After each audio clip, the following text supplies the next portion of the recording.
বলতে পারি আর গান গাইতে বাকি রইল বলুন তো মায়েরা ও তুই ভাতারে খাবি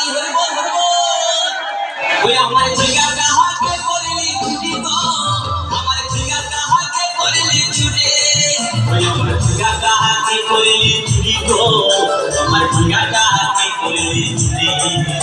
আরে আজ পুরিলি বংশী গদর খাতে খালকে যাবে আমার জিগা কাহাকে করলি ছুটি তো জিগা কাহাকে করলি ছুটি ওই আমার জিগা কাহাকে করলি ছুটি তো জিগা কাহাকে করলি ওই আমার জিগা কাহাকে করলি ছুটি তো জিগা কাহাকে করলি ঘরে যাবে